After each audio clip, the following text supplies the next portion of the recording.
Captain Jake Morrison stood on the bridge of the New Horizon, watching the stars through the main viewing screen. The ship was on a routine patrol near the Centauri trade routes, the same path he had traveled hundreds of times before. Nothing seemed different about this day until Communications Officer Lisa Park called out from her station. "Captain, I'm getting something strange here," Lisa said, her voice filled with worry. "All signals from Earth just stopped." Jake walked over to her station and looked at the displays. The screens showed nothing but empty static where Earth's constant stream of messages should be. For 300 years, Earth had never stopped talking to its colonies. Trade reports, news broadcasts, family messages, and government communications flowed between the homeworld and the outer settlements every second of every day. "Run a full diagnostic on the communications array," Jake ordered. "Maybe we have equipment failure." Engineer Ryan Tucker worked quickly at his console, checking every system on the ship. After 20 minutes, he looked up and shook his head. "All our equipment is working perfectly, Captain. The problem isn't on our end." Lisa tried different frequencies and communication methods. She sent test signals toward Earth and waited for responses that never came. The silence was complete and absolute. No radio waves, no quantum messages, no emergency beacons. Earth had simply vanished from the galaxy's communication network. "Sir, I'm picking up messages from other human colonies," Lisa reported. "They're all reporting the same thing. No one can reach Earth." Jake felt a cold fear growing in his stomach. In all of human history, Earth had never gone silent. Even during the worst disasters, some kind of signal always got through. Wars, natural disasters, and technical failures had never completely cut off the homeworld before. The ship's computer chimed with an incoming message from the colonial headquarters on New Geneva. Admiral Susan Hayes appeared on the main screen, her face grim and serious. "All ships, this is Admiral Hayes with emergency orders," she said. "Earth has ceased all communications as of 1400 hours Standard Time. We are implementing Protocol 7 immediately. All vessels are to maintain position and await further instructions." Protocol 7 was something Jake had only read about in training manuals. It was designed for the complete loss of Earth, the worst possible scenario that military planners could imagine. The protocol assumed that the homeworld had been destroyed or captured by hostile forces. Ryan Tucker checked the star charts and navigation systems. "Captain, according to our sensors, Earth is still there. The planet shows up on long-range scans, but it's not sending out any signals at all." "What could cause an entire planet to go silent?" Lisa asked, her hands shaking as she continued trying to establish contact. Jake had no answer. Earth was home to 8 billion people, thousands of space stations, orbital defense platforms, and the most advanced communication networks in known space. The idea that all of it could simply stop working at the same time seemed impossible. News of Earth's silence spread quickly through the human colonies. On mining stations and farming worlds, families tried desperately to contact relatives on the homeworld. Emergency services were overwhelmed with calls from panicked colonists who couldn't reach their loved ones. The situation became even more serious when alien governments began to take notice. The Galactic Council had monitoring stations throughout human space, and they detected the sudden silence from Earth within hours. On the Council station, Nexus Prime, Ambassador Kethvar of the Zilani Empire called an emergency meeting. The Zilani were one of the oldest species in the galaxy, and they had watched humanity expand from a single world to a major galactic power in just 3 centuries. "Fellow council members," Kethvar announced to the assembled alien representatives, "we face an unprecedented situation.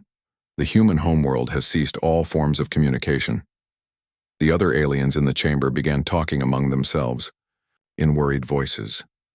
Humanity had become known throughout the galaxy as a powerful and sometimes aggressive species. Human military technology was among the most advanced in known space, and Earth's defense forces were considered nearly invincible. "If something could silence Earth," said Commander Zixthera of the Hegemony Defense Fleet, "then what hope do the rest of us have?" This thought sent waves of fear through the alien representatives. For decades, many species had relied on human protection from pirates, hostile aliens, and other threats. The idea that humanity's strongest world could be attacked successfully terrified them. Back on the New Horizon, Jake Morrison continued trying to understand what had happened. The ship's sensors showed that Earth was still in its proper orbit, around the sun. The moon was in the right position and space traffic appeared to be moving normally around the planet. But the absolute silence continued. "Captain," Ryan called out, "I'm detecting some unusual energy readings from Earth's direction. The electromagnetic signatures are different from normal, but I can't identify what's causing them." Jake studied the data on his screen. The energy patterns were unlike anything he had seen before. They seemed organized and purposeful, but they didn't match any known human technology. Lisa suddenly sat up straight at her station. "Sir, I'm getting a message from the Colonial Fleet. Admiral Hayes is ordering all human ships to begin moving toward Earth. We're being called home." The order made sense from a military standpoint. If Earth was under attack or had been invaded, the colonial forces would need to respond quickly. But Jake felt uneasy about the situation. Something about Earth's silence seemed wrong in a way he couldn't explain. As the New Horizon changed course toward home, Jake watched the stars shift on the viewing screen. Other human ships appeared on the scanner as the colonial fleet began to gather. Hundreds of vessels from dozens of worlds were heading toward Earth, all of them wondering what they would find when they arrived. The journey would take several days, even at maximum speed. During that time, Earth remained completely silent. No messages, no signals, no signs of life reached the approaching fleet. The silence was so complete that it seemed almost deliberate, as if the entire planet had decided to stop talking to the rest of the galaxy. Jake Morrison had commanded ships for 20 years, but he had never faced anything like this. As the New Horizon raced through space toward Earth, he wondered if they were flying toward a rescue mission or into the greatest trap in human history. News of Earth's silence spread across the galaxy like a deadly disease. On the mining world of Kepler 442b, Ben Carter was working deep underground when the emergency alert reached him. His supervisor handed him a communication pad with shaking hands. "Ben, you need to see this," the supervisor said. "It's about Earth." Ben read the message and felt his world collapse. His wife and 2 children lived on Earth in the city of Denver. He had been planning to visit them next month after his mining contract ended. Now he might never see them again. All around the mining station, other workers were getting the same terrible news. Families were separated across light years of space, and no one knew if their loved ones on Earth were alive or dead. The silence from the homeworld could mean anything: invasion, natural disaster, or complete destruction. Ben tried calling Earth, using every communication method he could find. Personal messages, emergency channels, and even illegal pirate frequencies all returned the same result. Nothing. Earth had vanished from the galaxy's communication network as completely as if it had never existed. The panic spread beyond human settlements. On Nexus Prime, the Galactic Council station, alien representatives were holding emergency meetings every few hours. High Commander Zix Thara of the Hegemony Defense Fleet paced back and forth in the council chamber. "We must assume the worst," Zix Thara declared to the other aliens. "If Earth has been destroyed, then we face an enemy powerful enough to eliminate the strongest human world without warning." The Trilaxian Queen, a massive insect-like creature, clicked her mandibles nervously. "My species remembers the old wars, before humans arrived. If something destroyed Earth, it could destroy any of us." Ambassador Kethvar of the Zelani Empire studied star charts on a holographic display. In his long life, he had seen many civilizations rise and fall, but humanity's rapid expansion had impressed even his ancient people. The thought that such a powerful species could be wiped out overnight filled him with dread. "We should begin evacuation procedures," suggested the silicon-based architect representative. "Our deep space colonies could provide shelter if this threat spreads." Within hours of Earth's silence, 3 major alien species had declared states of emergency. The Trilaxian Queen ordered her people to begin building underground bunkers on their homeworld. The architects started construction on massive fortress stations in empty space. The Hegemony Defense Fleet began moving all available warships toward their core territories. On the human colony of New Geneva, Ambassador Kate Lewis was fighting a diplomatic battle she couldn't win. Every few hours, alien representatives contacted her with demands for information about Earth's status. She had no answers to give them. "Ambassador Lewis," said the hegemony representative over a video link, "your silence is making my people very nervous. We need to know what happened to Earth." Kate looked tired and frustrated. She had been working without sleep for 2 days, trying to calm alien fears while dealing with her own worry about the homeworld. "I've told you everything I know. We lost contact with Earth just like everyone else. We're investigating the situation." "Investigation is not enough," the alien replied. "If humanity has been defeated, we need to prepare our defenses immediately." The conversation ended badly, like all the others. Kate realized that the galaxy's trust in human protection was turning into fear of whatever had silenced Earth. Alien species that had once viewed humanity as reliable allies now saw them as potential victims of an unknown threat. The fear reached its peak when the Galactic Defense Initiative was activated for the first time in history. This protocol was designed for threats that could destroy entire civilizations. Massive fleets from dozens of species began gathering at predetermined points throughout the galaxy. Admiral Susan Hayes watched the reports from her flagship as the human colonial fleet assembled. Over 2,000 human ships had answered the call to return to Earth, but they would not be traveling alone. Alien fleets were also moving toward Sol system, though their intentions were unclear. "Admiral," reported her communications officer, "we're receiving movement reports from 47 different alien species. Some of them are sending their entire military forces toward Earth." Hayes studied the tactical displays showing ship movements across known space. The largest armada in galactic history was converging on Sol system. Some aliens claimed they were coming to help investigate Earth's silence. Others made it clear they expected to find either ruins or an enemy that needed to be destroyed. On the human transport ship Carolina, colonist families were packed into cargo holds as the vessel raced toward Earth. Danny Foster, an engineer from the asteroid mines, held his young daughter as she cried for her mother back on Earth. "Daddy, when will we see Mommy again?" the little girl asked. Danny had no answer. He had volunteered to help with the rescue efforts, but he didn't know what they would find when they reached Earth. The silence was so complete that it seemed impossible anyone could have survived. Throughout human space, similar scenes were playing out. Colonial militias were arming themselves and preparing for war. Civilian populations were being evacuated from border worlds. Emergency shelters were being stocked with supplies for long sieges. The aliens were making similar preparations. The Trilaxian hive fleets were positioning themselves around their core worlds. The hegemony had activated their planet-killer weapons for the first time in centuries. Even peaceful species like the Meditative Collective were building defense stations. As the various fleets approached Sol system, tensions continued to rise. Some alien commanders were convinced that whatever destroyed Earth would attack them next. Others worried that the silence was a trap designed to lure enemy fleets into an ambush. Admiral Hayes received regular reports about alien fleet movements and battle preparations. The galaxy was mobilizing for the largest conflict in recorded history, all because one planet had stopped sending messages. "Admiral," her tactical officer reported, "long-range sensors are detecting the first alien scouts entering the outer solar system. They're maintaining defensive formations and scanning for threats." Hayes nodded grimly. The next few days would determine whether the galaxy faced a terrible enemy or something even worse. The complete mystery of what had happened to humanity's homeworld.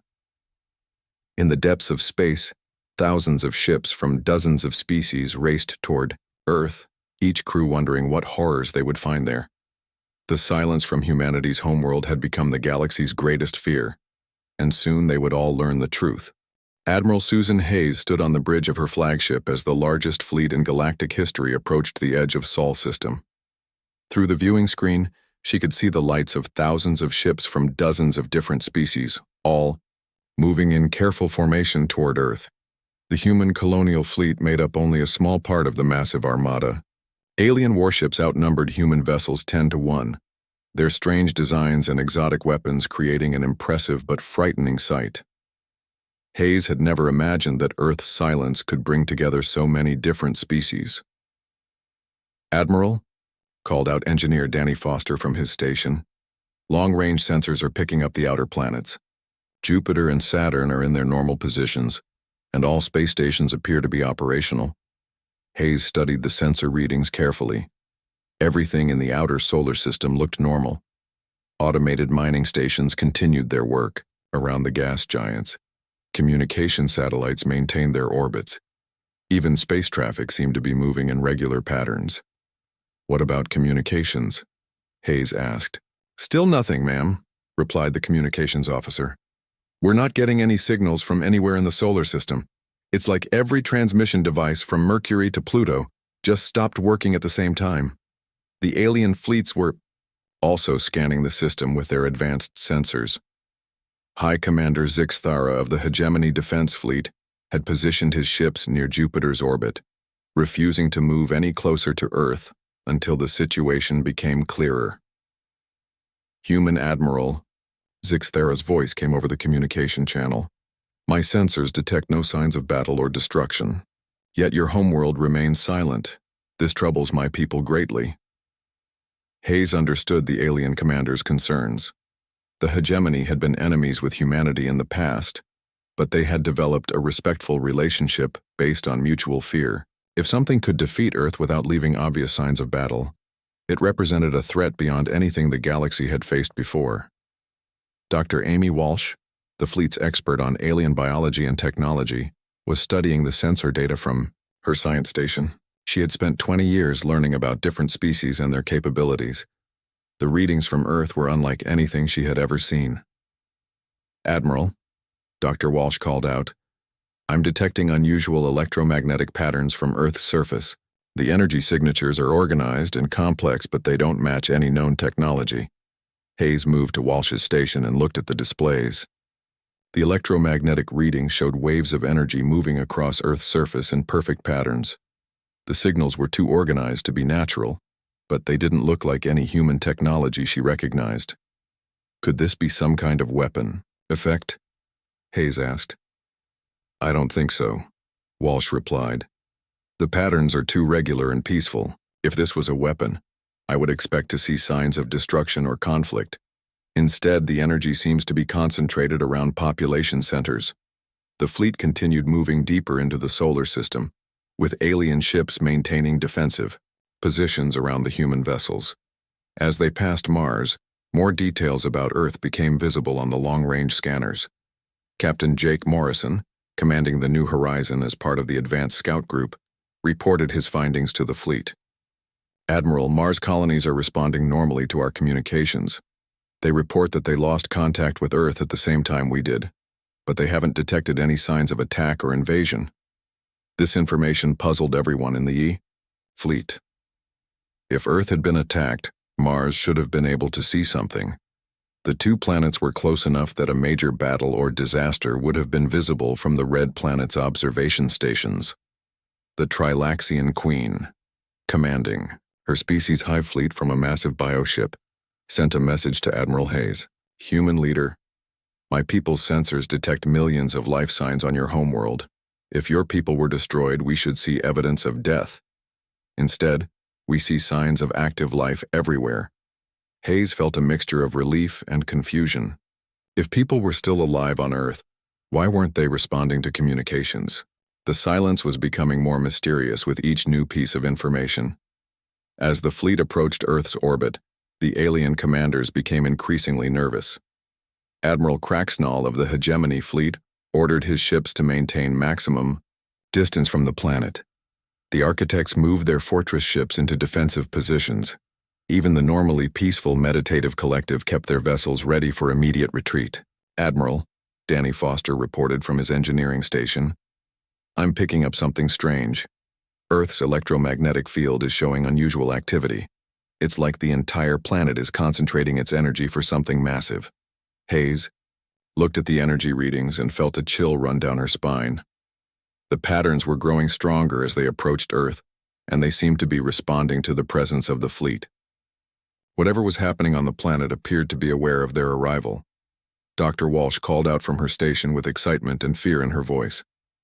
Admiral, the energy patterns are becoming more complex. I'm detecting what looks like information transfer on a scale I've never seen before. It's as if every electronic device on the planet is connected in a massive network. The implications of this discovery hit Hayes immediately. If every computer, communication device, and electronic system on Earth was connected in a single network, it could explain the silence. But what could have created such a massive connection, and why? Ma'am, the communications officer interrupted. I'm receiving a priority message from the Galactic Council. They're ordering all ships to maintain defensive positions and avoid direct contact with Earth until the situation is understood. Hayes realized that the alien species were becoming more frightened as they learned about Earth's condition. A planet full of living people who couldn't or wouldn't communicate was more terrifying than a dead world. At least with destruction, they would know what kind of enemy they faced. The fleet settled into orbit around Earth, maintaining a careful distance from the planet. Thousands of ships from dozens of species watched the blue and green world that had once been humanity's voice in the galaxy. Now it spun silently through space, full of mysteries that no one could understand.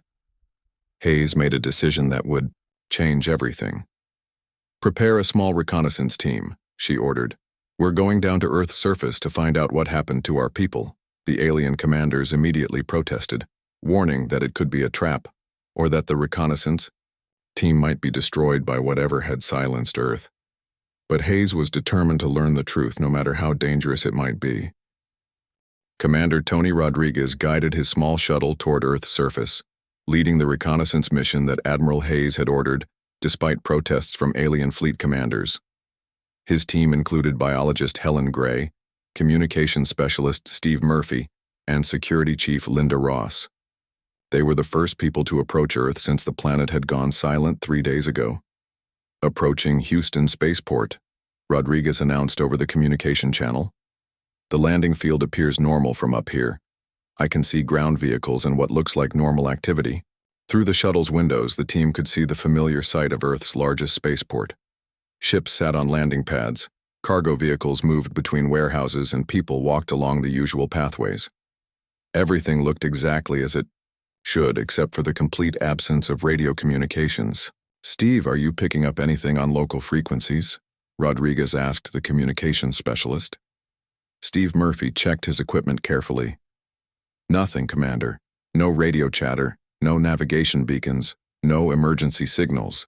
It's like every communication device on the planet just stopped working at the same moment. The shuttle landed smoothly on an empty pad at the spaceport. Rodriguez looked around carefully before opening the hatch. The landing area looked completely normal, but something felt wrong in a way he couldn't identify. Helen Gray was the first to step outside, carrying biological sensors to check for dangerous organisms or chemicals. She immediately noticed that the air quality readings were normal, but there was something strange about the atmosphere itself. Commander, Helen called out, the air is safe to breathe, but I'm detecting unusual electromagnetic activity everywhere. It's like the entire area is filled with invisible energy fields. The team walked toward the main terminal building, expecting to be greeted by spaceport security or customs officials. Instead, they found something that made them all stop in amazement and fear. People were walking through the terminal in perfect synchronization. Hundreds of travelers, workers, and staff moved in coordinated patterns, like dancers performing a complex routine. But their eyes glowed with a soft blue light, and they paid no attention to the reconnaissance team. My God, whispered Linda Ross, the security chief. What happened to them? Rodriguez approached one of the synchronized people, a woman in a spaceport uniform who was walking past them. Excuse me, he said, stepping into her path. Can you hear me? The woman walked around Rodriguez without acknowledging his presence. Her movements were smooth and purposeful, but she seemed completely unaware of anything except her assigned task. Her eyes continued to glow with that strange blue light. Steve Murphy tried using his portable communication device to contact the woman directly. I'm broadcasting on every frequency, including emergency channels, he reported. She's not responding to anything. Helen Gray used her biological scanners to examine the woman from a distance. Commander, her vital signs are normal, but her brain activity is unlike anything I've ever seen. The neural patterns are incredibly complex and organized. The team continued deeper into the spaceport, finding the same situation everywhere they looked. Thousands of people moved through the building in perfect coordination, continuing their normal activities but completely unresponsive to outside contact. In the main control tower, air traffic controllers sat at their stations, monitoring flight patterns and guiding spacecraft with their usual efficiency. But when Rodriguez tried to speak to them, they ignored him completely. They continued their work as if he didn't exist. "This is impossible," Linda Ross said, watching a group of maintenance workers repair a shuttle engine. "They're doing their jobs perfectly, but they won't acknowledge us at all." The team left the spaceport and traveled into Houston City itself, hoping to find answers in the urban areas. What they discovered there was even more disturbing than the spaceport situation. The entire city was functioning with impossible efficiency. Traffic moved in perfect patterns with no accidents or delays. Construction workers built new buildings in precise coordination. Even children in playgrounds moved in synchronized activities that looked more like choreographed performances than normal play. Dr. Helen Gray used her scanners to study the people they encountered on the streets. "Commander, every person I've tested shows the same neural patterns. It's like their brains are all connected to some kind of central network." Rodriguez felt a chill of fear as he realized what this might mean. "Are you saying their minds have been taken over by something?" "I don't know," Helen replied. "The brain activity is definitely human, but it's organized in ways that shouldn't be possible. It's like they're all thinking as one person instead of individual minds." Steve Murphy was monitoring communication frequencies throughout the city. "I'm detecting massive data transfers between electronic devices everywhere. Every computer, phone, and communication system in the city seems to be connected in a single network." The team found a research laboratory in downtown Houston where they hoped to find more information. The building's security systems were still operational, but they allowed the team to enter without challenge. Inside, they discovered rows of scientists working at computer terminals in perfect synchronization. Linda Ross found a computer terminal that was displaying research data in English. "Commander, look at this. They were working on something called the Unity Protocol." Rodriguez read the information on the screen with growing amazement and horror. The Unity Protocol was a project designed to connect human minds through quantum consciousness networking. The goal was to create a collective intelligence that could solve complex problems by combining the thoughts of millions of people. "According to this data," Rodriguez said, "they successfully linked every human mind on Earth into a single network 3 days ago. That's exactly when Earth went silent." Helen Gray studied the biological data from the research project. The process was supposed to be temporary, lasting only a few hours. But something went wrong. Or maybe it went too right.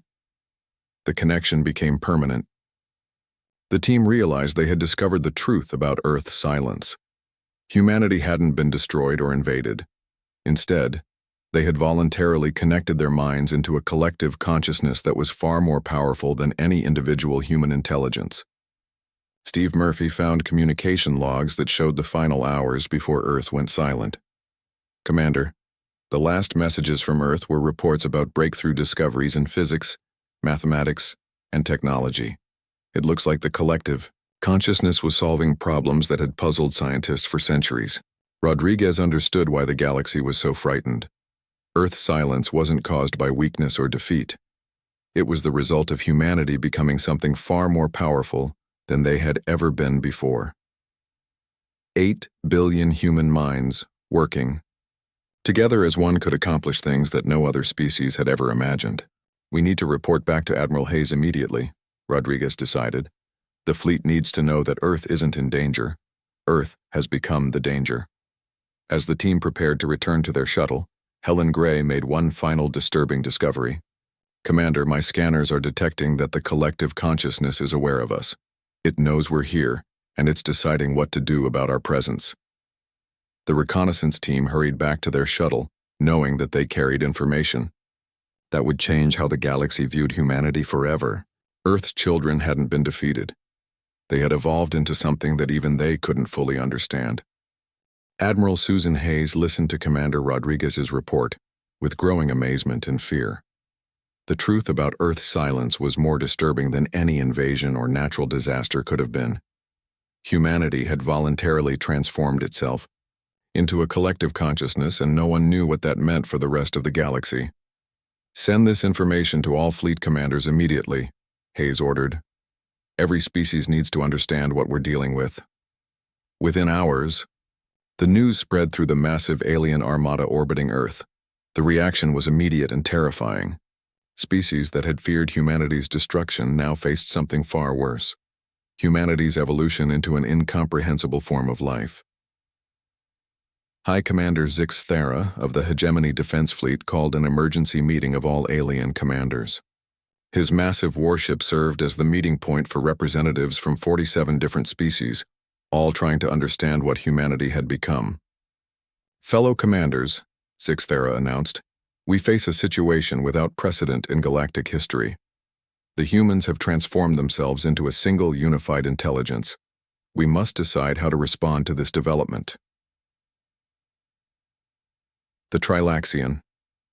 Queen's representative, a smaller version of the massive insect ruler, clicked her mandibles nervously.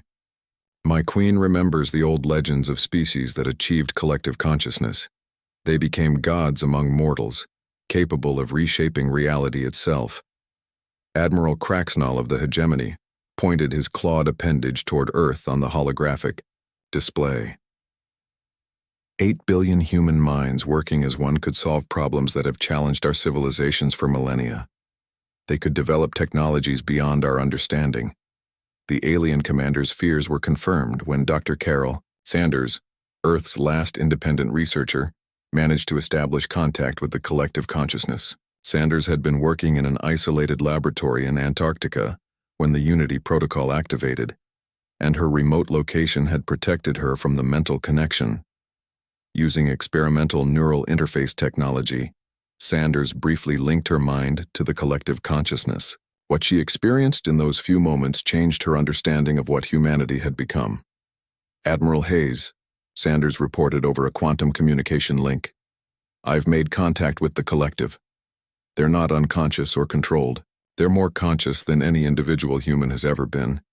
They're processing information on a scale that's impossible to comprehend." Hayes felt her blood run cold. "Dr. Sanders, what are they doing with all that mental power?" "They're solving everything," Sanders replied, her voice filled with awe and terror.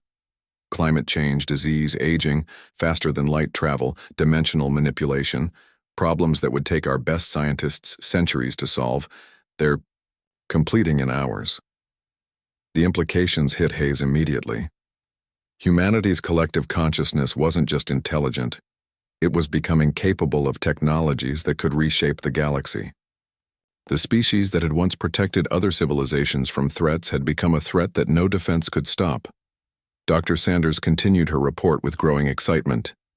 "Admiral, they're developing reality manipulation fields, time dilation, technology, and dimensional gateways. They're moving beyond the physical limitations that constrain the rest of us." Throughout the alien fleet, panic began to spread as the commanders realized what they were facing. The architects started construction on fortress stations designed to hide from omniscient beings. The meditative collective prepared to retreat to distant galaxies. Even the warrior species began planning evacuation procedures, but the collective consciousness had other plans. Captain Laura Adams, monitoring from the command ship, detected something that made her call Admiral Hayes immediately. "Admiral, I'm picking up neural interface signals directed at our ships. The collective is trying to make contact with the alien crews."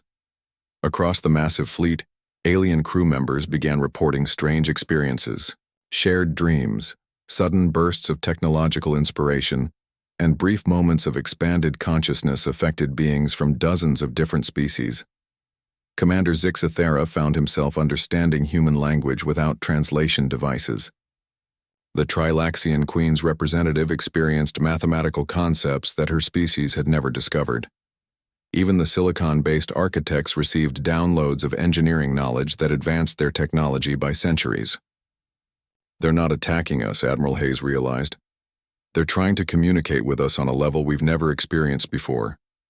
Dr. Sanders, still connected to the collective through her neural interface, served as a translator between humanity's new form and the rest of the galaxy.